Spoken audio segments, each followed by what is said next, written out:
इंतहाई अहम डिस्कशन आपके साथ शुरू करेंगे और आपको बताएं कि पाकिस्तान की जब एक्सपोर्ट्स के हवाले से बात की जाती है, कमोडिटीज़ के हवाले से बात की जाती है, तो उसमें पाकिस्तानी चावल जो कि बासमती राइस है पाकिस्तान का, दुनिया भर में उसको माना जाता है।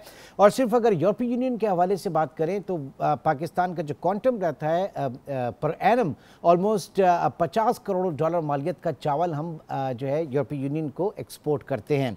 लेकिन पिछले 4-5 साल से कुछ ऐसी सूरत हाल हो रही है कि जगह जगह पर पाकिस्तान के जो कंसाइनमेंट्स होते हैं, कंटेनर्स होते हैं, ये चावल के हवाले से उनको रोका जाता है, चेक किया जाता है, उसमें कंटेमिनेशन जो है वो पाई जाती है, मिलावट पाई जाती है, तो उसमें मुख्तलिफ जो है उसके ऊपर नोटिस भी लिए जाते हैं और यहाँ से उसको सही भी किया जाता है। लेकिन एक सबसे बड़ा धचका इस वक्त जो लगा वो पाकिस्तान के जो एक्सपोर्ट किए गए चावल के कंटेनर थे, नीदरलैंड्स में हुए थे और वहाँ पर उनको रोका गया। जब इंस्पेक्शन उनका किया गया तो जो सर्टिफिकेट थे ऑन पेपर वो ऑर्गेनिक जो हमारा बासमती चावल है वही थे, लेकिन जो असल देखा गया, जो हकीकत उसमें मिली जनाब, वो कंटेमिनेटेड थे, उनमें मिलावट थी। और ये जो कंटेमिनेशन थी ये जीएमओ जो है वो चावल था, यानी जेनेटिकली मॉडिफाइड, और इसको हम कह सकते हैं कि जिन्याती तौर पर तरमीम शुदा। तो दुनिया इसकी बड़ी मुखालिफ है। पूरी दुनिया में इस हवाले से ज़ीरो टॉलरेंस ऑलमोस्ट पाई जाती है। सिर्फ अगर इसके प्रोड्यूसर जो हैं वो दो हैं, ब्राज़ील और अमेरिका इसके प्रोड्यूसर है, बाकी लिमिटेड क्वांटिटी में जो है इसके कंज्यूमर ज़रूर मौजूद है, लेकिन दुनिया में इसको प्रोड्यूस नहीं किया जा रहा। तो इस हेल्थ इशू को लेकर जो है एक पाकिस्तान में फिर आला एक सतह की तहकीकाती कमेटी भी इस वक्त फॉर्म की गई है इस पूरे मामले में। इसको मैं डिस्कस करना चाहूँगा आज के इस सेगमेंट में। हमारे साथ लाहौर स्टूडियो से मौजूद हैं डॉक्टर फैयाज सिद्दीकी साहब, एग्रीकल्चर साइंटिस्ट हैं, जिनसे हम जानना चाहेंगे कि ये जीएमओ किस बला का नाम है और दुनिया इससे खाइफ क्यों है, और अगर दुनिया खाइफ है तो पाकिस्तान में ये इंपोर्ट और एक्सपोर्ट दोनों तरफ इसमें क्यों इतना इंटरेस्ट लिया जा रहा है। फिर साथ ही साथ फैसल जहांगीर साहब भी हमारे साथ मौजूद हैं, जो कि चेयरमैन हैं रीप के rice exporters association of Pakistan के, और कुछ देर में साबिक वजीर बराए ग़िज़ाई तहफ़्फ़ुज़ तारिक बशीर चीमा साहब भी हमें ज्वाइन करेंगे।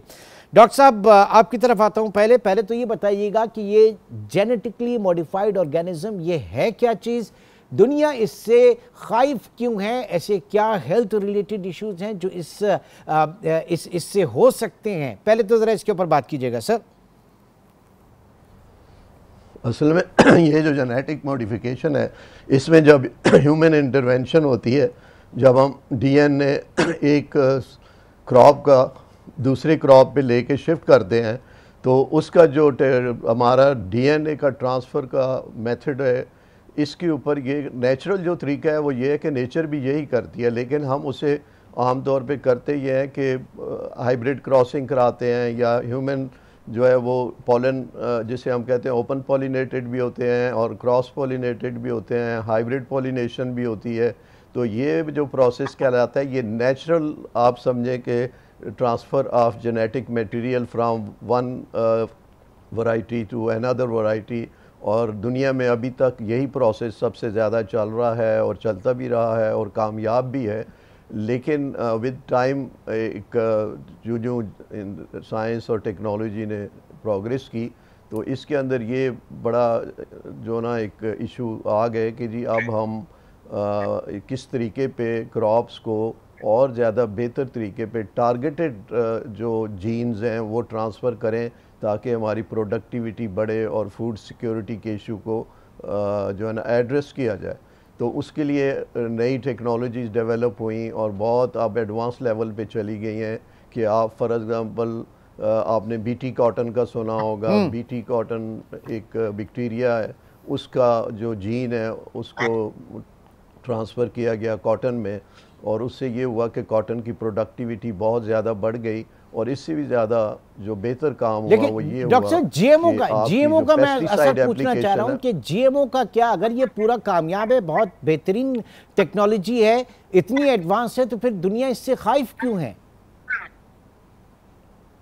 ये असल में जब भी कोई नई टेक्नोलॉजी आती है तो उसकी एप्रीहेंशंस होती हैं, और वक्त के साथ साथ जो प्रोडक्टिव होती है, जब उसकी यूटिलाइजेशन और उसकी एक्सेप्टेबिलिटी मार्केट में बढ़ती है तो ख़ुद ब खुद ही लोगों के अंदर जो है ना एक, और इसमें सबसे इम्पॉर्टेंट ये है कि अब दुनिया की आबादी जिस तेज़ी से बढ़ रही है, फूड सिक्योरिटी दुनिया का सबसे बड़ा इशू है, क्लाइमेट चेंज बहुत बड़ा एक चैलेंज है, और इसके अलावा हमारे पास एरेबल और एग्रीकल्चर लैंड्स कम है, वाटर स्कैरसिटी है।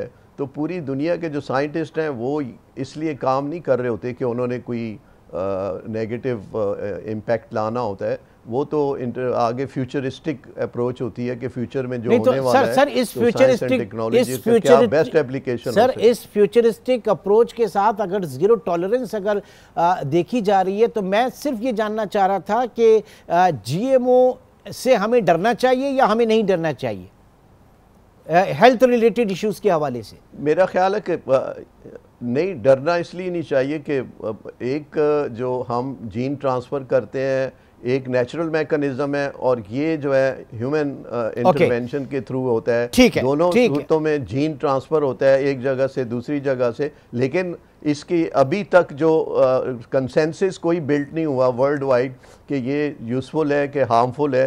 ये एक जो है ना रेजिस्टेंस है ताकि इसको ज्यादा ना किया जाए अप्रोच इसके ऊपर, इसको ज्यादा प्रमोट ना किया जाए। आपकी तरफ आते सेगमेंट है ऐसा। ठीक है जी सर आपका पॉइंट आ गया। फैसल जहांगीर साहब अब आप बताइए ये मामला क्या हुआ था, और आपका क्या नुक्ता नज़र है इस जीएमओ राइस की एक्सपोर्ट के हवाले से, या फिर और चीज़ें अगर हम इंपोर्ट करें तो कितनी बड़ी थ्रेट है या नहीं? जी इमरान साहब, जैसे कि आपने बताया कि जो पाकिस्तान का इस टाइम पे ऑनगोइंग मामला है विद यूरोपियन यूनियन, कि जिसमें पाकिस्तानी चावल यूरोप के पोर्ट से वापस आया था, आपने बिलखसूस पॉइंट आउट किया इसको जो जीएमओ मैटर में वापस आया, ऑल दो जीएमओ की हमारी डिटेक्शंस ना होने के बराबर हैं, ग़ालिबन लेस देन 5। जो ये बाकी के 4 कंटेनर्स वापस आए थे कि फिर जिसके एवज मीडिया में और इसके ऊपर एक बड़ी हाई लेवल कमेटी तश्कील दी गई, वो जो चावल था वो इटली से वापस किया गया था, which was a non quarantine paste. उसको वहां पर फ्यूमिगेशन करके तो प्लेट किया जा सकता था, बट समहाउ न कहीं पे उसकी कोई किसी से गलती लगी, या हमारे एनपीपीओज ने एक दूसरे से इंटरेक्ट नहीं किया और उन कंटेनर्स को वापस भेज दिया गया, जबकि उसका सोल्यूशन वापस लाना नहीं था। लिहाजा उस पूरे मामले के बाद यहाँ पर फिर पाकिस्तान में बड़ी हाई लेवल कमेटी तश्कील दी गई, जिसकी हमारी अभी डिस्कशंस ऑनगोइंग है, और ये खुशाइंद हो गया कि आने वाले सीजन से पहले हम इन मामलात के लिए एहतियाती तदाबीर इन एडवांस अपने करके रखेंगे। नहीं, लेकिन जो ड्यू प्रोसेस होता है उसमें डिपार्टमेंट ऑफ प्लांट प्रोटेक्शन वो भी इन्वॉल्व होता है, आपकी मिनिस्ट्री भी इन्वॉल्व होती है, तहकीकाती इदारे ये सब इन्वॉल्व होते हैं ना इसमें। तो इस तरह की चीज़ पॉसिबल कैसे हो गई ये मुझे बताइए, क्योंकि कंटामिनेशन तो होती है, फिर उसके बाद जनाब वो स्प्रे भी करते हैं सारी चीज़, लेकिन यहाँ पे जीएमओ तो दिस इज समथिंग डिफरेंट। जी मैं इमरान साहब देखें, इसमें मैं 2 चीज़ें कहूँगा कि एक तो जो मामला है कंटामिनेशन का, this is a matter of residues की जब हम बात करते हैं तो उसके अंदर हमारा ये ट्रीटमेंट होता है at the farm level, number 1। और जहां पर आपने बात की डीपीपी की या जो उससे मुंसलिक सरकारी इदारे हैं, they are doing their job in the very right direction, वो अपना काम बिल्कुल करते हैं सही तरीके से। ये एक नेचुरल प्रोडक्ट है, दिस इज अ नेचुरल। इसका एक बड़ा सूटेबल इन्वायरमेंट होता है कि जब इसको 36 डिग्री या उससे कुछ ऊपर का कोई इन्वायरमेंट मिले तो इसमें कीड़े या कोई इस तरह के एग्स होते हैं जो हैच करके उसमें वीवल्स आ जाते हैं, जो आप अक्सर चावलों में आपने देखा भी होगा कि अक्सर चावल के अंदर जब पड़ा रहे कुछ अरसे तक तो उसमें वीवल्स आ जाते हैं। ये जो ऑनगोइंग सिचुएशन है आपकी यमन वॉर की और रेड सी वाला जो प्रॉब्लम है, उससे पहले हमारा यूरोप का ट्रांजिट टाइम हुआ करता था अब मैक्सिमम ऑफ 30 डेज, जो कि अब बढ़ अराउंड 60 to 75 डेज पे जा चुका है। फ्यूमिगेशन की एफिकेसी कम हो जाती है कुछ अरसे के बाद, ड्यू टू विच ये प्रॉब्लम आ जाना कोई हद पे आखिर नहीं है। इसके ट्रीटमेंट्स यूरोपियन पोर्ट्स पे भी मौजूद हैं, so this is not a problem. और फिर इसके बाद सबसे जो बड़ी चीज मैं समझता हूँ, पाकिस्तान यूरोप के अंदर 3 लाख टन चावल एक्सपोर्ट करता है, जिसमें से 1775 टन हमारा रिजेक्ट हुआ है, which is less than 1%, to be precise 0.59% हमारा रिजेक्शन रेट है। जब ट्रेड बढ़ रहा है ये प्रॉब्लम साथ बढ़ेंगे। This is not a matter of concern, ये कोई परेशानी वाली बात नहीं। हमारे मुद्दे ठीक, जरा डॉक्टर साहब की तरफ आते हैं। सर आपका पॉइंट आ गया। डॉक्टर साहब ये फरमाइएगा कि हमारी स्टेटेड पॉलिसी इस वक्त क्या है? हम जीएमओ नॉन जीएमओ कहाँ पर हम खड़े हैं, और एक ज़ाहिर के फिर एक स्टेटेड पॉलिसी होनी चाहिए ना, तो उस पॉलिसी के हवाले से हम कहाँ खड़े हैं डॉक्टर साहब इस वक्त?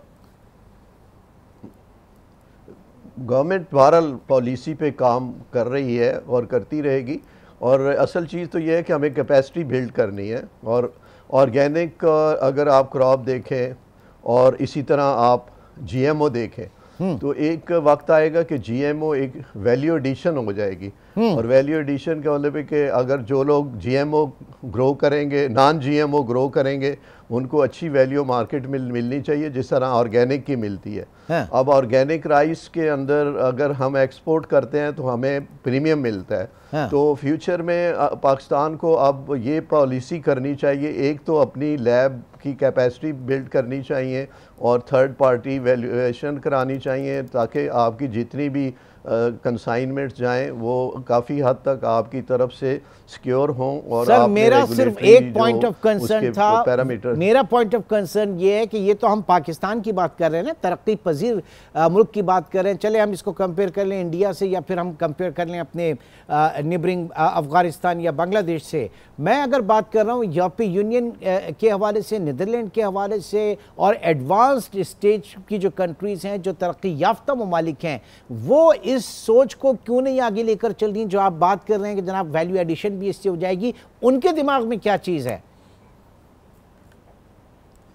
देखिए ये उनका जो है ना, एक समझ लें कि एफ्लुएंट सोसाइटी है और वो अपने आप को एक बेहतर फूड जो समझते हैं कि जी हमें ज़्यादा प्रोटेक्टेड और ज़्यादा नेचुरल उनका वे ऑफ लाइफ है। तो ये उनका एक अपना सिलेक्शन है या उनका चॉइस है कि जो वो चाहते हैं वो वही लेना चाहते हैं। और हमारा ये है कि अगर वो ये चाहते हैं तो हमें अपनी कैपेसिटी बिल्ड करनी है, उनको हमने चेंज नहीं करना, हमने अपने आप को इम्प्रूव करना है। ठीक है। और अपनी जो क्रॉप है, अगर फ़र्ज़ करें आप बासमती राइस है, उसके अंदर नॉर्मली पॉसिबल नहीं है कि जी जीएमओ, क्योंकि जीएमओ तो बनाना पड़ेगा, हम उसके ऊपर कोई काम ना कर रहे हैं ना है। तो बासमती में तो जीएमओ नहीं हो सकता, लेकिन क्रॉस कंटेमिनेशन हो सकती है। जी ये भी एक बड़ा इंपॉर्टेंट सवाल है कि ऐसा मुमकिन कि क्यों हुआ, क्योंकि ये भी कहा जा रहा है कि हो सकता है कि कोई पीछे वो चाइनीज़ एक बीज वगैरह इस्तेमाल हुए थे, शायद उनकी वजह से कंटेमिनेशन हो।